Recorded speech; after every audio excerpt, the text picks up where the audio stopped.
Thank you for joining me on today's episode of Entrepreneur Encounters. In today's interview, I chat with Daniel Hernandez, the president and CEO of National Plating Company and Milwaukee Plating Company. I started off by asking Daniel how he got started in this business. Let's listen to his answer.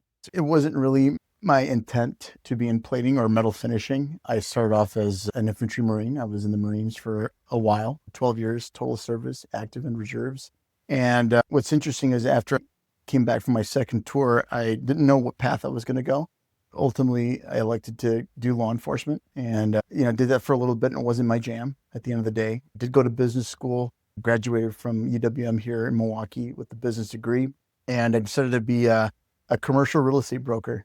But ultimately I decided that that wasn't going to be my gig. And, it was interesting because a buddy of mine threw me a listing for sale, and it was National Plating. It was for sale. And so I took a look at it. I thought to myself, what a cool building. It'd be kind of cool to own a building like this. So he said, you should really go talk to the owner. He's my father-in-law. I was like, really? What's he want to do? Well, he needs to exit. He's approaching 80 years old and he's got to sell. And so I was like, okay, cool. Let's go take a look at this opportunity. And I went over there, and he had a very neat story where he was in manufacturing his entire life, and kind of as a retirement gig decided to purchase National Plating. And he bought it in 1998. What's interesting about National Plating is they've been around for over 100 years. It started in 1909 and eventually incorporated in 1920. But it was always a mom and pop shop. It was just a small time little metal finishing company. And I really was not interested in his business, but he was touring the facility with me and kind of showing me everything. And I thought, this is kind of a haunted house. It was kind of scary in there, but I was really intrigued with the building. So I told him, look, I'll give you full asking for the building. And he said, well, no, you have to buy the building and the business. And I said, well, I don't want the business. I know nothing about the industry. He said, well, I'll teach you the ways of plating. You can start working here and blah, blah, blah. And I was like, no, I don't think so. So I shook his hand and walked away from the deal and spoke to my wife about it. And she was like, my gosh, I'm so glad you're not doing that deal because you have no background in it, this, that, and the other. And I said, well, she willing to teach me, if I start working there. And she's like, well, I have faith in you, but that was a big jump from what you're used to doing. And so I went back and spoke to him again. And I said, how would we do this? And he said, well, you can start working here. You can start doing waste treatment, and I'll move you up the plating lines. No one has to know you're buying the business. And you'll get to learn the business by doing it. Explain to you how it works and teach you the chemistry and how to do the chemical titrations and all the stuff that's included in metal finishing. And I said, well, there's a long shot, but let's do it. And so we went into contract, got an offer to purchase signed, and I started working there doing his waste treatment. And 3-4 months of waste treatment, got really good at it and decided to go up and run all the plating lines for him. And he basically taught me electroplating. And so as the time went on, it was funny because no one knew I was buying the business. I was just another guy. And they were bossing me around, which I thought was really funny. And I allowed it. I didn't care. I was a former Marine. I've been bossed around all my life. There was one day where he took me off the plating line into the conference room. And I was introduced to the Milwaukee Municipal Sewer District and just talked a little bit about me being the new owner and what's it all going to take, the paperwork and everything else. And so we got done with the meeting. The lead there right away saw me. He was like, why were you in that meeting? And I was like, well, I was talking about water. He was like, no, why were you in that meeting? And I was like, well, they wanted to talk about waste treatment. That's why I was there. I was trying to give them every excuse as to not to give up that I'm buying the business. And then he made a comment about my truck, and I was like, no one can afford that truck, man. You got a nice truck. And I was like, my wife gave it to me. I started to make up every excuse that I could. But eventually he was like, you're buying this business, aren't you? And I was like, I don't know what you're talking about. Eventually got out, and it's funny how the tone changed, from, hey, you get over here to good morning, Daniel, and got to learn a little bit more about my team there that I was about to take over. But fast forward 3.5 years, it took 3.5 years to close on the deal. There were some contamination issues there, nothing to do with plating or nothing to do with our facility, but the building behind us had contaminated that area. So they had to go through a bunch of stuff with the DNR to get a closure letter. And, not only that, but my financial institution required a closure letter before we can close on the deal. But that was another hurdle too, because going to the bank, they're like, what does a former Marine, former law enforcement officer want with a plating company? And I give them a great business plan that really good projections that I work with the CPA to put together. And ultimately they were like, we're not 100% sold on it. I mean, we think you can do it, but we're not 100% sold. You got to bring someone else in the deal. And I was like, who do you want me to bring in? And so they suggested that I should go to the Milwaukee Economical Development Corporation So I ended up contacting the MEDC, and it was Dolores Clayton. Wonderful, wonderful lady. Dolores Clayton answered the phone. She's like, "How can I help you?" And I was like, "Well, I'd like to make a meeting with MEDC and the president if possible, so I can pitch my deal."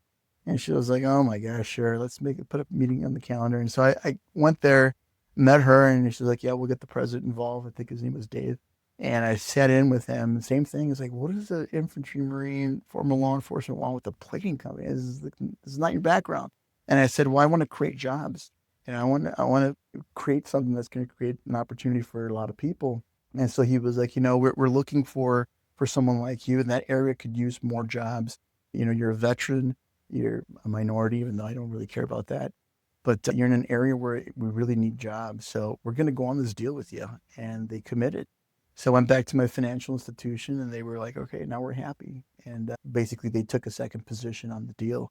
But ended up closing December 21st of 2018, and walked in with my wife and put everybody in the conference room. I was like, hey guys, we're the new owners, and we're taking over. And after we eat, I had a nice little spread for them. After we eat, everyone's going to go on holiday, and we're going to come back January 2nd, 2019 with an employee handbook, and we're going to go over my expectations. We're going to go from there. So everyone was really happy, excited, and everyone came back January 2nd, and we sat down, went over an employee handbook, a couple hours of that, and everyone was bored, and I was like, all right, let's go back to work. Went out there, and ultimately I told Jason, who's still with me, he's been at National Plane now for 21 years. I told Jason, I was like, hey, here's the keys. You run it. It's all yours. He's like, going on vacation already? He's like, no, I'm getting on my car, and I'm going to go through every manufacturing company I can find and shake hands, kiss babies, to let them know who we are. At the time, we didn't have an ISO certificate, ISO 9001 2015 certificate. So that was a challenge because a lot of customers require it. And so that was one of the things I realized, like without the certificate, you're not going to get a lot of business. So we ended up investing, I think it was like 17 grand. And we got together with some consultants, and we tore up our quality management system and put it back together into an ISO approved quality management system, and was able to get certified. And that opened up a lot of doors. Wow, folks, what a story. This is a guy who had zero background in chemistry, zero background in manufacturing.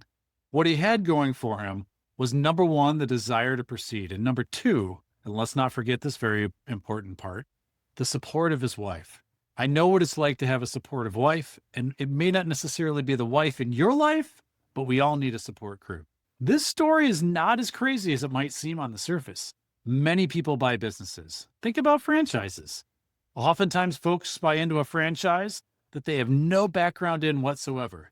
The franchisor trains you. You buy it because it seems like a good fit. This seemed like a good fit and an opportunity. In fact, it was an awesome opportunity, and he took the bull by the horns and trained for 3.5 years. As an aside, I really just love the fact that he did this training on the DO. No one knew who he was on the floor. They just treated him like one of the guys. What better way to learn about a business you're interested in buying than to secret shop them yourself as an employee? Also, something I want to highlight here is that Daniel managed to retain a key employee. Jason, who we mentioned at the end of that segment, was a key employee. This was someone who knew how to run the shop so that Daniel could go out and drum up more business. Now, we'll talk about that in a future segment. And folks, this is essential. When we're taking over a business, we must be very careful when working with the legacy employees. Those are the employees that have been with the business for some time. This is something we do all the time as consultants at MKE Business Coach. When businesses are transitioning to the second generation or bringing in new leadership, it's absolutely essential that we retain the legacy knowledge that employees had before we took over. It's a huge mistake when a new owner walks in, thinking they know everything, and in the legacy staff, and losing out on a cumulative hundreds of years of knowledge when lots of people walk out the door. Don't let that be you. 8. In Daniel's case, he was able to retain these employees, and business is growing as a result. I went on to ask Daniel, how did you grow the business? What specifically did you do? I love his answer. Let's listen. Number one, being super accommodating to customers. Whatever they wanted, I made it happen. One of the biggest breaks that we got was a very big outfit here in Milwaukee. They went out of business. And so this was like April timeframe. I've been in business for a quarter, and I get all these phone calls all of a sudden. I'm like, what the heck is this? And they're all looking for a new plater, a new finisher, because it was going out of business. And a lot of it was so high volume that there was no way that we could take it on, and we didn't have the right equipment. But on one occasion, she phoned in, said, "Hey, I need to send you some drawings, and I'd like to send you a meeting request so I can come down and check out your facility." And I said, "Sure." So she sent over some drawings, and we met with her. I met with her and sat down with her, and she was like, "Hey, I'd like to tour, see what you got going on." And I walked her through national plating, and she laughed. She basically said, "You're too small." And I was like, "What do you mean?" He's like, "We have so much product that would fill you pretty quick, and I think it would be not a good thing." And I said, "Well, why don't you give this a shot?" And what's funny is she brought a box in with her, and she had parts that she needed to pass it in. And she's like, "Well, let's start with this little box. If you can get it back to me in 3 to 4 days, that would be fantastic." I was like, "I'll do them right now." She's like, "Right now?" I was like, "Yeah, right now." She's like, "Well, can you run this, specification?" Absolutely. We have that flavor already set up. And so I entered into the system real quick as we were talking, handed it over to Jason. And it's about a 45-minute process. And in that time, we just kind of discussed how I took over the business and what we're looking to do. And she was, at the end of it, she was like, "I've never had someone just drop of a dime, take my stuff and process it." And I was like, "Well, we're willing to do that and more. Let us know how we can help." And so that was the start of a very important, vital relationship for national plating, because with that relationship, I was able to grow that into what it is now. I mean, without the national plating, it would be extremely hard doing what we did. But it started off with a little box, and next thing you know, I got a bunch of POs coming in for. Did you hear that? Why don't you give us a shot? I love that. Folks, this is the American dream right here. Give us a shot. See what we can do. Look, there were lots and lots of late nights, blood, sweat, and tears that went into this, but Daniel's persistence and his knowledge of what he'd learned over those 3.5 years of training, they paid off. He won that agreement with, and that propelled national plating to the next level. It would be a lot more comfortable in life if the opportunities came evenly over time. We could prepare, we could get good nights of sleep. But the reality is, sometimes when opportunities hit, we have to be ready to leap on them. We have to be ready to shift focus and make it happen. It doesn't mean that late nights and challenges are going to be forever, but it does mean we have to decide that we're going to take the opportunities when they come, and they do come lumpy most of the time. And did you notice how Daniel delighted the customer here? They would have been happy to get their order back in 3 or 4 days, but he was able to put himself in their shoes. And in a way, if you think about it, because he knew that they were stuck between a rock and a hard place. To find someone new to do this essential component work, this is an absolutely awesome opportunity. And Daniel wanted to let them know that they had nothing to worry about if they worked with him. That is so important. From our experience, we like to say that we want one neck to wring. That's another way of saying that for many businesses, you need to be the point of contact for your customers. That's something we talk with our clients about all the time. You have to figure out who should own what part of the relationship, because the relationship is what makes businesses go. Usually it's the top decision maker at a company who owns the top level relationship. And by the way, when you're ready to sell your business, it's great to have a long lead time to make sure that those relationships get passed down to whomever is buying the business from you.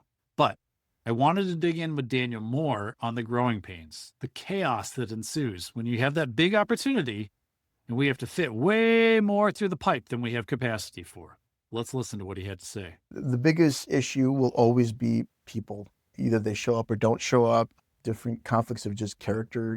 It's just a lot of, we're kind of a second chance employer where we're taking a lot of people that, unfortunately were incarcerated or, just different, all walks of life. And so in dealing with that, there was a lot of inconsistencies with employees coming into work, and I need them to make my commitments. So, it took a lot of hiring and firing to finally get a nice crew together. But one thing I learned is how to fire fast. Yeah, learn how to fire fast. Don't hang on to them. You got to let them go. And I've had people yell at me. I've had people tell me they make more money selling guns. It is what it is. I just wish them the best. And I've always been very professional with all of my people. I have a relationship with just about everybody here. I know everybody by name. And so when we get to that level, that's when you know you have a good person. But systems, that was a big thing. We had an SOP, but it wasn't followed all the time. And there was cutting corners, and holding people accountable. That really propelled us forward as well. The systems was very much needed. So implementation of tools such as the ERP system, accountability on the SOP side, on the operating procedures, and maintaining good personnel, I think is what allowed us to really start getting some traction forward. I love this. Danielle, you're singing with the choir here. We deal with this all the time at MKE Business Coach. Where there are people, there are problems, but there's also opportunity. We have to set clear expectations. We have to hold our employees accountable, hire thoughtfully, and fire fast. And frankly, folks, from our experience, not many people are born with this ability to know who's going to be a good hire and who isn't. Well, learning it can be painful, but I love how Daniel shared that he got yelled at. This wasn't an easy road. And we have to remember that when we're dealing with our employees, they aren't always going to be happy with us. Sometimes it's that our employees are not going to be our friends. They may respect us, they should respect us, but they're not our friends. You have a mismatch in the relationship there. That can be a challenge for business owners to recognize, particularly, honestly, if you've hired your friends and even more so, your family. But, and this is a big one, it's absolutely essential that we have friends who will support us, people that we can go to with our problems and know that they'll listen and give us good counsel. That just is not going to be our employees. This is a role we oftentimes fill for our clients at MKE Business Coach. Our clients really value that we're a strategic thought partner and can provide that support and being the devil's advocate that's essential to businesses that are growing at the rate that Daniel's is growing. One of the other gems I loved about what Daniel shared here is his emphasis on process. Bringing on employees quickly is essential, but it doesn't matter one bit if we don't have a process for them to follow. Daniel brought up SOPs, which stands for Standard Operating Procedures. This is simply a document, whether written or video or otherwise, that our employees should be able to pick up or watch, and with a reasonable amount of background knowledge to be able to do the job. Oftentimes, when we work with a client who's struggling with employee turnover, it turns out that there was mismatched expectations between the employer and the employee. We love working with our clients to make sure that expectations are documented, sometimes in an SOP, and also that there's regular accountability between the supervisor and the employee. Employees deserve feedback on what they're doing, and the organization is stronger when this regular rhythm is in place. I went on to ask Daniel about how he's grown the business. Let's listen to what he has to say. The successes of National Plating allowed us to purchase Milwaukee Plating, but Milwaukee Plating was a relationship that I started probably 3.5 years ago. And it had to do with some parts at National Plating that were a little too cumbersome for us to process. And although I want the business, if I can have a relationship with somebody else and maybe, outsource it to someone that's reliable and has a great reputation, I'll do that. So I called Milwaukee Plating and asked to speak to the owner. At the time, I heard about him, but I didn't personally know him. So I asked him, look, I have an opportunity for you. I was wondering if I can stop by and show you. And he's like, yeah, come on down. So I sat down in this conference room, I showed him the parts, and he's like, this would be a great fit for Milwaukee Plating. And I said, well, that's awesome. I get such and such amount of work every so often, and we'll start sending it over here. And he says, great. And I asked him if he'd be willing to do lunch with me. And he said, yeah, let's go to lunch. So we went to lunch and kind of talked about the National Plating and what we got going on, and sparked a good relationship, and ended up that, came back for another lunch. I asked him if he wanted to go to lunch again. We did. And I asked him, hey, what's your exit strategy looking like?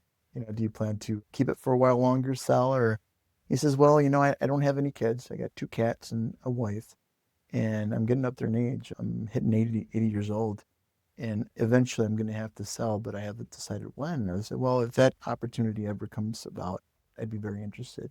He said, okay. So came back, a couple more lunches. After coming back from one other lunch, he, at the parking lot here, shook my hand and was like, I'm going to sell you Milwaukee Plating. And I was like, all right, when do you want to do this? He said, well, I'm not ready yet. I have to fix a couple things here in the facility, and then once I'm ready, I'll let you know. And I said, well, I appreciate that. So we had a gentleman's agreement, shook his hand, and kept tabs on him every few months. I'd call him up to see how he's doing and how things are going. And I didn't know he was really sick. And so ultimately he passed away last year, May 2024. And so it took about 9-10 months to close on Milwaukee Plating. Did some due diligence here. Got to interview the employees, walked the facility, looked at the equipment, and finally closed this year, January 23rd of this year, and stepped into this role as president CEO of Milwaukee Plating. And boy, was it a challenge. It still is a challenge. We talk about this. We write about this. We preach about it to anybody who will listen. Business is built on relationships. Yes, you see some people who seem like they're getting away with growing their businesses by being devious.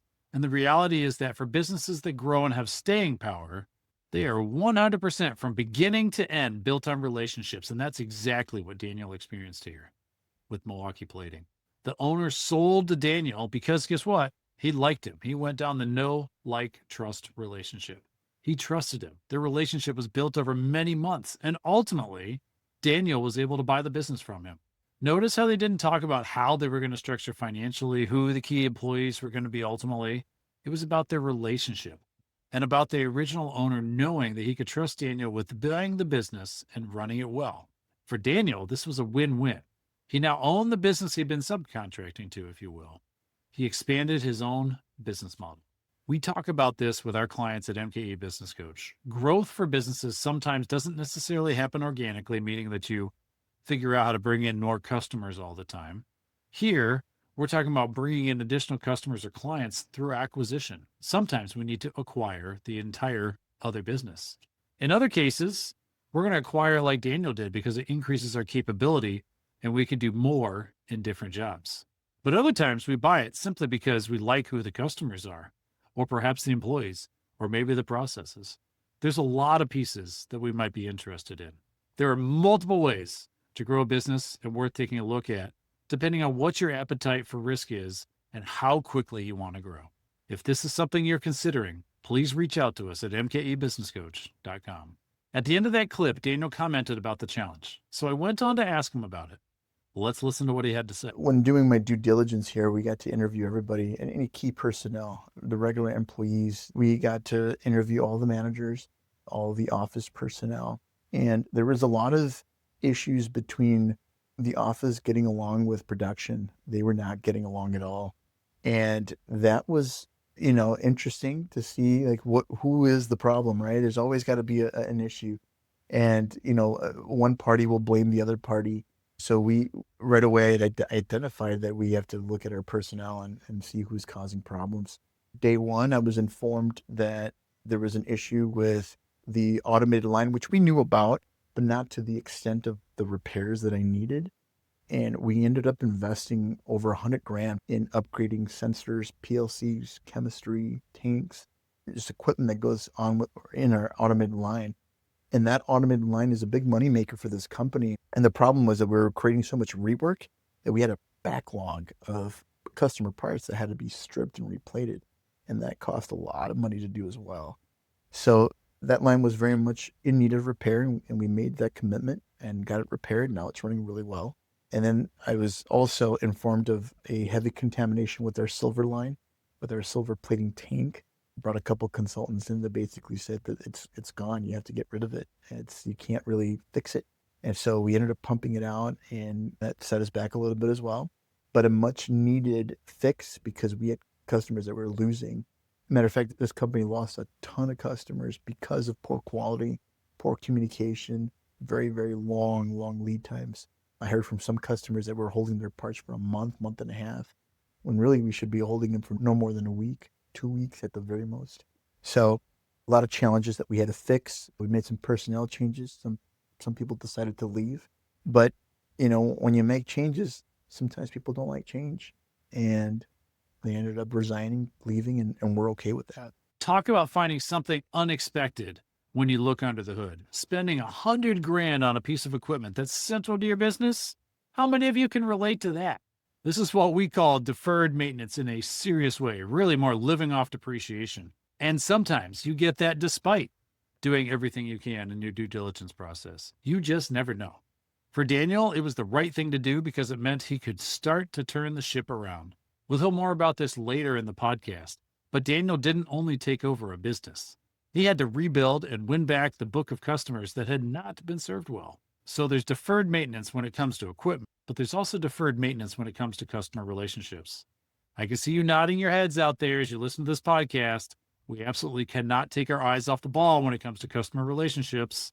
We have got to keep our ear to the ground when it comes to what our customers need. Sometimes this means customer pulse surveys, and sometimes this means taking some of our key clients out to lunch on a regular basis and making sure we know what's going on with them.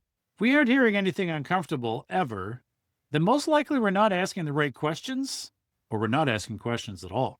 The upside to this is that when we have relationships with our customers where we know what's important to them and what's bothering them, they know we care. And sometimes we get to come with some fantastic ideas about how to serve our customers better. Another piece that Daniel spoke on here was how to handle legacy employees. It's important to keep the employees that we can, but ultimately the decision rests with the business owner herself or himself. We can do all the listening we need to. We can set up all the expectations and communicate like a pro. But at the end of the day, when all is said and done, our employees have got to get on the train. Now, we need to be nice about it. We need to be listeners. But if we end up with an obstructionist employee who is poisoning the well and creating a toxic environment, they have got to go. They do. And we have to be okay with that. And we may have to be okay with that pretty quickly. This can be one of the most difficult things that business owners have to deal with. Look, we hear this all the time from clients, but the reality is that in some cases, it is simply not a good fit for that employee anymore. And the health of our business rests with us as the owner.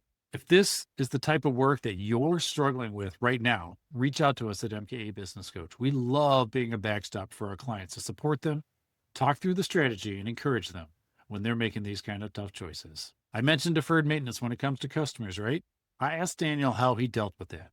Let's listen to his story. Well, it's identifying where do we get most of our revenue? What customers, what top 10 customers, are they doing business with us right now? If they are, but no longer as much revenue as it was in 22, 23, 24, why? So identifying all of the customers that either have cut, the sales to Milwaukee Plating or left.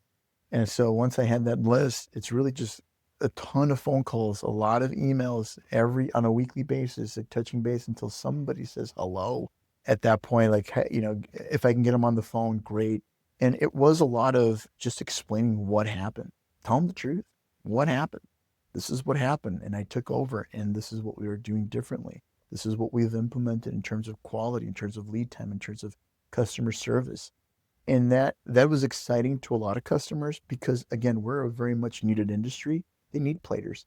And so if you can fix it and be honest with them, they're willing to give you another shot.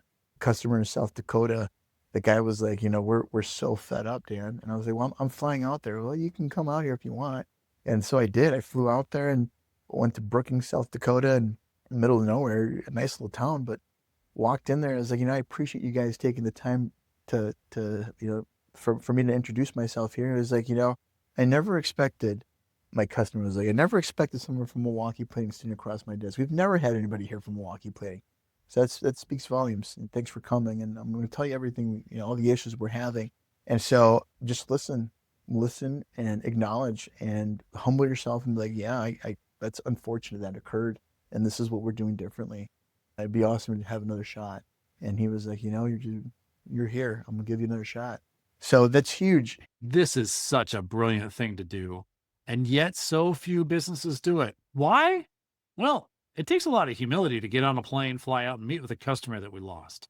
Maybe we didn't lose them because of something we did. Maybe it was the person who we bought the business from. It wasn't our fault. They told us they fixed it. Why should we eat a piece of humble pie? Well, I'll tell you why. When we do that, just like Daniel shared, our former customers are really impressed. It's huge. It makes an enormous impression. It shows our prior customers that we actually care. And by the way, the cheat code to finding and growing our business is oftentimes to look at the customers that we did business with in the past and maybe don't do business with anymore. If you're taking over a business from a legacy owner, maybe you're buying out your parents or you're buying out the current owner, old Rolodex is sometimes an excellent place to start looking for new business. Why?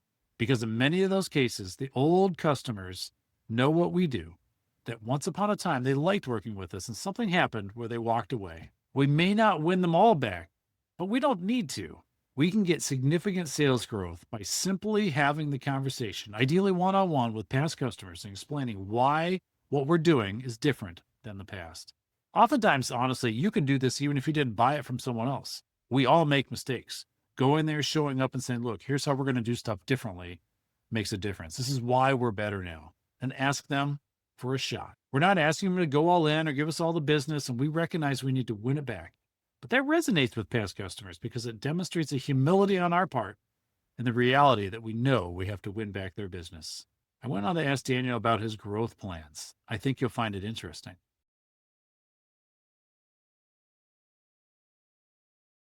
5 years from now, easily 20 million in sales. And what I need to do to get there is hire some higher performing individuals that understand the vision, individuals that have experience. There's a saying that goes, hire the who to do the what. Very important. Me as the president CEO, my job is not to do accounting. My job is not to write the checks. My job is not to enter a bill. My job is to go out there and sell the business to some high value customers. Is for me to maintain and forge relationships. It's really to sell, our product, to be the premier metal finisher of the Midwest. But that is, it can only happen if you hire the right people to fill these voids. If I'm stuck doing accounting on Saturday, I could be doing something else on Saturday and not drinking at the bar, but what's going to propel the company to the next level. So finding key personnel that are slowly taking away these tasks from me is vital, because once that happens, then I can really focus on revenue producing tasks. And that's what you should be doing. So doing that, investing in more equipment, and keep focused on the vision, keep it going. All right. I love this. So many times our clients come to us struggling with a revolving door when it comes to their talent. They can't hire the right people. They can't find the right people. It is so frustrating. People don't work like they used to. And you know what? To be honest with you, there's probably some truth to that. Culture's changed. People are different now than they were 25, 30, heck, even 10 years ago. So how are we going to deal with it? If you're listening to this podcast and hoping that I'll be venting here about the youngins of prior years, you better turn it off right now, because that's not what I'm going to say. For regular listeners of this show, you already know what I'm going to say here. We have to find another way. I'm going to repeat that. We have to find another way. Well, like you, I cannot do this on my own. There are so many people who contribute to be able to bring this amazing product to you. If you like what you hear, I do want to encourage you, please like, subscribe, share, and comment. I'm Brent Halfwasson, owner of MKE Business Coach, and I want to remind you that being a growth company means upgrading your current business. See you next time.